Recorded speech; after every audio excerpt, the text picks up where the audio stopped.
देखिए इसमें अगला क्वेश्चन क्या है, गेसिंग क्वेश्चन में अगला क्या है, एमआरएनए एवं टीआरएनए। ठीक है, एमआरएनए एवं टीआरएनए के बारे में है ना पूछा जा रहा है, इसको क्या कहते हैं हम लोग। ठीक है, तो देखिए दोस्तों एमआरएनए और टीआरएनए के बारे में हम लोग देखेंगे। ठीक है, देखिए क्या लिखता है एमआरएनए और टीआरएनए के बारे में, उसको हम लोग देख रहे हैं। संदेशवाहक या मैसेंजर आरएनए, मैसेंजर आरएनए को हम लोग शॉर्ट में एमआरएनए के नाम से भी जानते हैं। ठीक है, देखिए इसमें क्या लिखा गया है, डीएनए से संश्लेषित होने के बाद यह कोशिका द्रव्य में आकर, ठीक है, राइबोसोम से जुड़ जाता है। चूंकि यह डीएनए की आनुवांशिक सूचनाओं को ढोता है, इसलिए इसको हम लोग संदेशवाहक आरएनए के नाम से जानते हैं। अर्थात कहने का सेंस क्या है, एमआरएनए क्या है ना, डीएनए से उत्पन्न होने के बाद जो है ना, जो आरएनए डीएनए से उत्पन्न होने के बाद जो आरएनए राइबोसोम से जुड़ जाता है, कहाँ किससे जुड़ जाता है, तो राइबोसोम से जुड़ जाता है। ठीक है, और राइबोसोम से जुड़ने के बाद क्या करता है कि डीएनए की आनुवांशिक सूचनाओं को ढोता है, माने कि डीएनए से जो उत्पन्न हुआ, ठीक है, आरएनए वो राइबोसोम से जुड़ जाता है, और जुड़ने के बाद डीएनए की आनुवांशिक सूचनाओं को क्या करता है भाई, तो ढोता है। इसलिए ऐसे है ना डीएनए को, ऐसे आरएनए को हम लोग क्या कहेंगे, संदेशवाहक आरएनए कहते हैं। ठीक है, याद रखेंगे कोशिका में मौजूद कुल आरएनए का कितना परसेंट होता है, तो मात्र 5 से 10% ये होता है।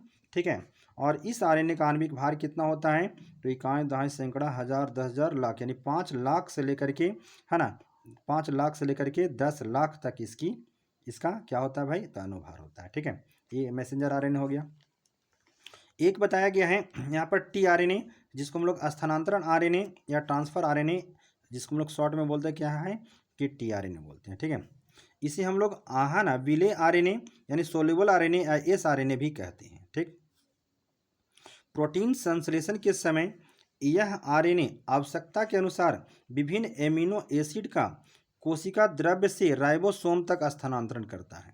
ठीक, मतलब क्या हुआ, प्रोटीन संश्लेषण के समय यानी प्रोटीन को उत्पन्न होने के समय, ठीक, यह आवश्यकता के अनुसार, यह आवश्यकता के अनुसार, ठीक, अनुसार, यह आवश्यकता के अनुसार विभिन्न एमिनो एसिड का है ना कोशिका द्रव्य से राइबोसोम तक स्थानांतरण करता है। ठीक है, क्या करता है भाई, तो आवश्यकता के अनुसार प्रोटीन संश्लेषण के समय एमिनो एसिड को कोशिका द्रव्य से कहाँ तक स्थानांतरित करता है, राइबोसोम तक। ठीक है, इसलिए इसको हम लोग टीआरएनए के नाम से जानते हैं। ठीक, तो अभी और भी बोलता है कि एक टीआरएनए जो है ना मात्र एक ही एमिनो एसिड को स्थानांतरित करता है। ठीक है, इसलिए किसी भी कोशिका में एमिनो एसिड की जो संख्या होती है वही संख्या टीआरएनए की भी होती है। ठीक है, कोशिका में कुल स्थित है ना आरएनए का यह कितना परसेंट है, तो 10 से 15% होता है, जिसका आणविक भार होते हैं 23,000 से लेकर के 30,000 तक। ठीक है, उम्मीद है कि समझ में आई होगी बातें। एक और आरएनए बोलता है, चलो इसको भी, चलिए इसको भी हम लोग देख लेते हैं, राइबोसोम आरएनए, राइबोसोमल आरएनए। ठीक है, यानी कि इसको शॉर्ट में हम लोग आरएनए के नाम से भी जानते हैं। यह सबसे स्थिर प्रकृति का आरएनए है, माने ट्रांसफ़र ये सब नहीं करता है, ना ही ये मैसेंजर है। ठीक है, संदेश को पहुंचाता है। यह राइबोसोम से जुड़ा होता है। यह कोशिका में स्थित कुल आरएनए का 80% होता है। इसका आणविक भार बता रहा है 35,000 से लेकर के, ठीक है, 35,000 से लेकर के इकाई दहाई सैकड़ा हज़ार 10,000 लाख 10 लाख यानी 11 लाख तक होती हैं।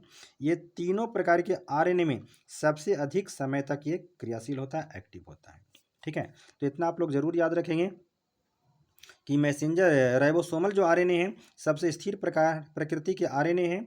ठीक है, सबसे स्थिर प्रकृति के आरएनए हैं, और बोल रहा है कि कुल आरएनए का 80% ही होता है, जिसका आणविक भार 35,000 से लेकर के 11 लाख तक हो सकती हैं। इकाई दहाई सैकड़ा हज़ार 10,000 लाख 10 लाख यानी 11 लाख तक हो सकती हैं, और तीनों आरएनए में सबसे अधिक समय तक ये क्रियाशील रहती हैं। ठीक।